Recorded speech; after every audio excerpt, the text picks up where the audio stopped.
உங்க விஜய் உயிரன வரனா உங்க விஜய் எளியவ கொரோனா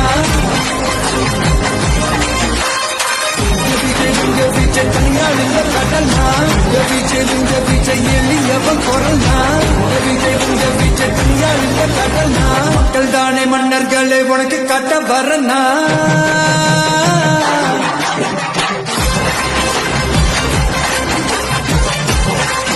தமிழக வெற்றி கழகத்தினுடைய தலைவரும் தமிழக முதலமைச்சருமான விஜய் அவர்கள் கடந்த சில நாட்களுக்கு முன்னாடி கர்நாடகாவுக்கு போயிருந்தாரு. அங்கே ஒரு கோயிலுக்கு போயிருந்தாரு. போயிட்டு அவர் ரிட்டர்ன் வரும்போது அவருடைய கான்வாயில் அவர் வரக்கூடிய காரை அவரே வந்து ஓட்டிட்டு வந்தார்.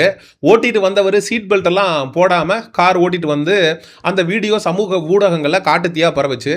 அந்த வீடியோவோட சேர்ந்து விஜய் அவர்கள் கார் ஓட்டும் போது அவருக்கு பக்கத்திலேயே ஒரு இந்த ஒயின் ஷாப்லலாம் விற்பாங்கள்ல 5 ரூபா கப்பு, அது மாதிரி ஒரு கப்பு இருக்கு. அந்த கப்பில் சரக்கு இருக்கிற மாதிரியான ஒரு வீடியோ சமூக ஊடகங்களை பரவிட்டு இருக்கு. அது உண்மையிலேயே சரக்கா இல்லை இந்த ஆப்பிள் ஃபிஷ் எல்லாம் பார்த்தீங்கன்னா பார்க்கறதுக்கு சரப்பு மாதிரி தான் இருக்கும். இந்த ஆப்பிள் ஜூஸும் அந்த மாதிரி கலரில் தான் இருக்கும். ஸோ உண்மையிலேயே சரக்கா இல்லை ஜூஸ் கீஸு ஊற்றி வச்சு அதை வந்து மக்கள் தப்பாக புரிஞ்சுக்கிட்டு விஜய் அவர்களுடைய காரில் சரக்கு இருக்குது அப்படின்னு அந்த வீடியோவை பரவ விட்டுட்டு இருக்காங்களா அப்படிங்கிறத பற்றி நம்ம தெளிவாக பேச வேண்டியிருக்கு. அது மட்டும் இல்லாமல் முதலமைச்சர் அவர்கள் சீட் பெல்ட் போடாமல் கார் ஓட்டிட்டு இருக்காரு, இவரே இப்படி இருக்காரு அப்படிங்கிறப்போ மற்றவர்கள்லாம் அதை ஃபாலோ பண்ணுவாங்களா அப்படிங்கிற கேள்வியும் பல பேர் எழுப்பியிருக்காங்க.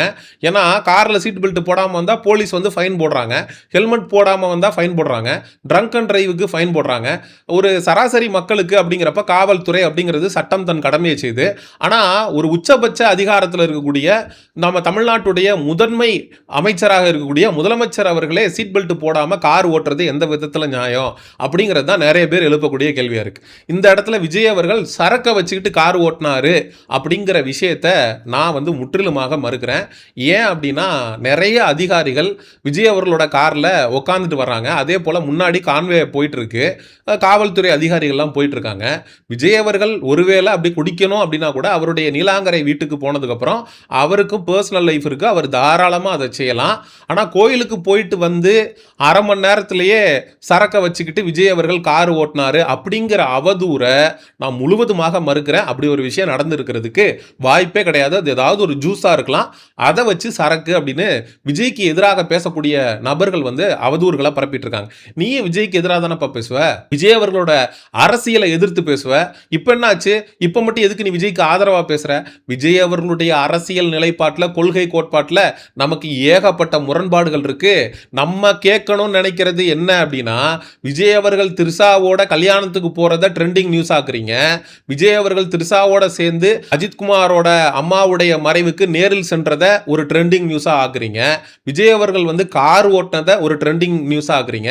விஜய் அவர்கள் சிங்கப்பெண் சிறப்பு பாதுகாப்பு படை அதை வந்து தொடங்கி வைக்கும் போது அந்த காரை அவரே ஓட்டுறாருங்கிறத நியூஸ் ஆக்குறீங்க.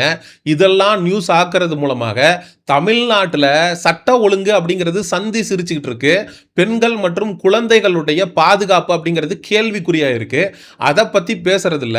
இருக்கிற எல்லாருமே விஜய் பார்த்தீங்களா அவர் வந்து சரக்கு வச்சுட்டு கார், இது முக்கியமா? விஜயோட கார்ல என்ன இருந்தா நமக்கு என்ன? நாட்டில் பேச வேண்டிய பிரச்சனைகள் அவ்வளோ இருக்கு. திருவள்ளூர்ல 3 வயசான குழந்தை, 3 வயசான குழந்தைய 3 வடமாநிலத்தை சேர்ந்த இளைஞர்கள் கொடூரமாக கற்பழிச்சு புதர்ல வீசிட்டு போயிருக்கானுங்க. இழுத்துட்டு கடந்திருக்கு அந்த குழந்தையோட உயிர். அவசரமாக ஹாஸ்பிட்டலுக்கு கொண்டு போயிருக்காங்க. சிகிச்சை பலனின்றி அந்த 3 வயது பெண் குழந்தை அப்படிங்கிறது பலியாயிருக்கு. விஜய் அவர்கள் வந்து கார் ஓட்டினாருங்கிற அந்த வீடியோ தான் சமூக ஊடகங்களில் காட்டுத்தீயா பரவுதே தவிர இந்த 3 வயசு குழந்தைக்கு நடந்த கொடூரத்தை பற்றி எவனுமே வாய் திறக்கல. நான் இதை பற்றி பேசியே ஆகணும் அப்படிங்கிற ஒரு முடிவுக்கு வந்துட்டேன். ஏன்னா கொஞ்ச நாளைக்கு முன்னாடி தான் கோவையில் ஒரு 10 வயது சிறுமிக்கு சாக்லேட் கொடுத்து எதிர் வீட்டில் மாமான்னு பழகிட்டு இருந்துச்சு அந்த குழந்தை. அந்த குழந்தைய கொண்டு போய் கற்பழிச்சு கொடூரமாக கொண்டு அந்த நாய் அந்த குழந்தைய செதைச்சு அந்த குழந்தையுடைய முகம் அடையாளம் தெரியாத அளவுக்கு கொடூரமாக கொலை பண்ணியிருந்தான். அந்த சம்பவம் நடந்து கொஞ்ச நாட்கள் தான் ஆகுது. அதுக்குள்ள திருவள்ளூரில் ஒரு 3 வயசு குழந்தைக்கு இப்படி ஒரு கொடூரம் நடந்திருக்கிறது அப்படிங்கிறது சட்ட ஒழுங்கு சந்தி சிரிக்குது. சிங்கப்பெண் சிறப்பு பாதுகாப்பு படை அப்படின்னு ஒன்று உருவாக்குனீங்க. குற்றம் நடக்காது அப்படின்னு நாங்க தடுக்க போறோம்னு சொன்னீங்க. இந்த 3 வயசு குழந்தைக்கு நடந்த இந்த கொடுமையை தடுத்துட்டீங்களா? குழந்தைகள் மேல இந்த பொறுக்கி நாய்கள் கை வைக்கிறது அப்படிங்கிறது தொடர்கதை ஆயிடுச்சு. நம்ம விஜய் அவர்களை நீங்க 6 மாசத்துக்கு அப்புறம் கேள்வி கேளுங்க அப்படின்னு ராகவா லாரன்ஸ் ஒரு பக்கம் சொல்றாரு. இந்த மாஸ்டர் மகேந்திரன் என்கிற மக்கு மகேந்திரன் கரண்ட் இல்லைன்னா 6 மாசம் பொத்திக்கிட்டு இருங்கன்னு அவன் ஒரு பக்கம் பேசுறான். சரிடா, நாங்க 6 மாசம் கரண்ட் கூட இல்லாம தொலைஞ்சிட்டு போறோம்டா. கற்காலத்துல வாழ்ற மாதிரி ஒரு 3000 வருஷத்துக்கு முன்னாடி எப்படி கரண்ட் இல்லாம மக்கள் வாழ்ந்தாங்களோ எங்க தலையெழுத்து விஜயோட ஆட்சிக்கு கீழே அப்படிதான் வாழ்ந்து தொலையணும் அப்படின்னு எங்க தலையெழுத்துனா பரவாயில்லடா, நாங்க வாழ்ந்துட்டு போறோம்டா. ஏடா, குழந்தைங்க மேல கை வைக்கிறாங்க, இதை பத்தி பேசாம இருக்க முடியுமாடா? 6 மாசத்துக்கு அப்புறம் பேசினா எப்படா பாதிக்கப்பட்டவங்களுக்கு நீதி கிடைக்கும்? இதே போல கோவையில 10 வயது சிறுமிய சாக்லேட் கொடுத்து கொண்டு போய் ஒரு பரதேசி நாய் கற்பழிச்சு கொன்னுட்டான் அப்படிங்கிறப்போ அந்த பிரச்சனையை பத்தி சோசியல் மீடியால நிறைய பேர் பேச ஆரம்பிக்கிறப்ப அந்த 10 வயது சிறுமியுடைய அம்மா குடிச்சிட்டு மட்டையாயிட்டாங்க. அவங்களுக்கு குடிப்பழக்கம் இருந்தது பாத்தீங்களா, அதனால தான் அந்த குழந்தையோட உயிர் அம்போன்னு போயிருச்சு.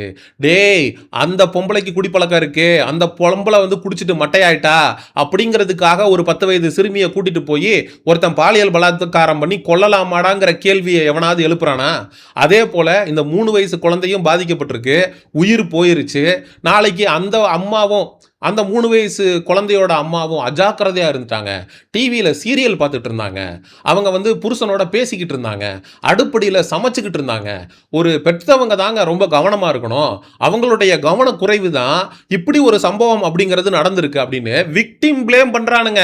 உங்களுடைய ஆட்சியில இப்படி ஒரு கொடூரம் நடக்குது. இந்த கொடூரம் நடக்காம இருப்பதற்கு என்னென்ன மாதிரியான முன்னெச்சரிக்கை நடவடிக்கைகளை இந்த அரசாங்கம் அப்படிங்கிறது எடுத்திருக்கு சொல்லுங்க. திமுக ஆட்சியில் பாலியல் குற்றங்கள் அதிகமா இருந்துச்சு, குழந்தைகளுக்கு எதிரான குற்றங்கள் அதிகமா இருந்துச்சு. எனக்கு தெரிஞ்சு திமுகவோட ஆட்சியில கூட குழந்தைகளுக்கு எதிரான குற்றங்கள் அதிகமாக நடக்கல, பெண்களுக்கு எதிரான குற்றங்கள் தான் நடந்துச்சு. அண்ணா யூனிவர்சிட்டியில் ஒரு பொறுக்கி பைய போய் ஒரு இன்ஜினியரிங் படிக்கிற ஒரு பொண்ணை வந்து ரேப் பண்ணிட்டான். அது மாதிரியான சம்பவங்கள் பெண்களுக்கு எதிரான குற்றங்கள் அதிகமாக இருந்துச்சு. ஆனால் தாவேகா ஆட்சிக்கு வந்த இந்த 1 மாசத்துல பல குழந்தைகளுடைய வாழ்க்கை அப்படிங்கிறது சீரழிஞ்சிருக்கு. இந்த பொறுக்கி நாய்ங்க குழந்தைகள் மேலெல்லாம் கை வைக்க ஆரம்பிச்சிட்டானுங்க. ஆனால் விஜய் அவர்கள் பார்த்தீங்கன்னா கார் ஓட்டுறது வந்து சமூக ஊடகங்கள்ல ட்ரெண்ட் ஆயிட்டு இருக்கு. அப்ப இந்த ரூட்டு மாஃபியா கும்பல் எப்படி வேலை பார்க்குறாங்க அப்படின்னா, ஒரு குழந்தை பாதிக்கப்படுது, ஒரு பெண் பாதிக்கப்படுதுன்னா அது சோசியல் மீடியால மிகப்பெரிய அளவுல பெருசா பேசப்படுறதில்ல. அப்படி ஏதாவது ஒரு விஷயம் வரும்போது விஜய் அவர்கள் அவரே கார் ஓட்டினார், விஜய் அவர்கள் தன் கையால அவரே சாப்பிட்டார், விஜய் அவர்கள் ரோட்டு கடையில டீ வாங்கி குடித்தார், விஜய் அவர்கள் வந்து செஸ் விளையாடினார், செஸ் போர்டை வீட்டிலிருந்தே கொண்டு வந்தார் அப்படின்னு அதை மடை மாற்றுவதற்கு இவனுங்க வேற மாதிரி இறங்கி வேலை செஞ்சுட்டு இருக்கானுங்க. அதனால மக்கள் எந்த விஷயத்தை பத்தி பேசணும் அதை விட்டுட்டு எது தேவையில்லையோ, விஜய் வந்து கார் ஓட்ட தெரியும் ஓட்டுறாரு, கார் ஓட்டுறவங்கெல்லாம் அஜித் குமார் ஆயிர முடியுமா? அப்போ எதையாவது ஒரு விஷயத்தை பண்ணி நாட்டில் நடக்கக்கூடிய பிரச்சனைகளை மடை மாற்றணும், மக்களுடைய கவனத்தை விஜய் மேலேயே வச்சிருக்கணும் அப்படின்னு திட்டமிட்டு செய்யப்படக்கூடிய விஷயமா தான் இதை நான் பார்க்குறேன். இதை புரியாம மக்களும் ஆட்டு மந்த மாதிரி விஜய் வண்டியில் சரக்கு இருந்துச்சு, விஜய் வந்து சீட் பெல்ட் போட்டாம கார் ஓட்டுறாரு. ஒரு தரப்பு பார்த்தீங்கன்னா, டே அண்ணா பாடுறா கார் ஓட்டுறாரு, எவ்வளோ எளிமையா இருக்காருன்னு பாடுறா, டிரைவருக்கு கூட வேலை வைக்க கூடாதுன்னு நினைக்கிறாரா, இப்படிப்பட்ட முதலமைச்சரை எங்கேயாவது நம்ம பார்த்ததுண்டா அப்படின்னு 2 தரப்பும் மாறி மாறி பேசிக்கொண்டு இருக்க, இங்க வந்து 3 வடமாநில இளைஞர்கள் ஒரு 3 வயசு பச்சை குழந்தைய கொண்டு போய் கற்பழிச்சு கொண்டு வச்சிருக்கானுங்க. இந்த விஷயத்தை பத்தி தமிழ்நாட்டு மக்கள்கிட்ட கொண்டு போய் சேர்க்கிறது யாரு? நம்மள மாதிரி ஆட்கள் தொண்டை தண்ணி வத்த கத்திக்கிட்டு தான் இருக்கும். ஆனா எவன் கொண்டு போய் சேர்க்கிறான்? பார்க்கிறவன் ஷேர் பண்ணணும், இந்த வீடியோவை ஒட்டி எக்ஸ்ல இன்ஸ்டாகிராம்ல போடணும், மக்கள்கிட்ட வந்து இப்படி ஒரு விஷயம் நடந்திருக்குன்னு கொண்டு போய் காட்டணும் அப்படிங்கிற சமூக பொறுப்பு இல்லையே.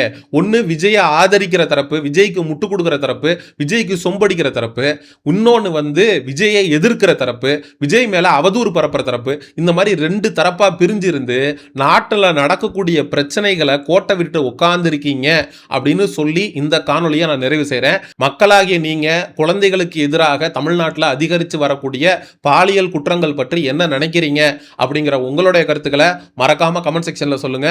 சமூக நிகழ்வு, அரசியல் சார்ந்த பதிவுகளுக்கு செயோனிசம் சேனலை சப்ஸ்கிரைப் பண்ணுங்க.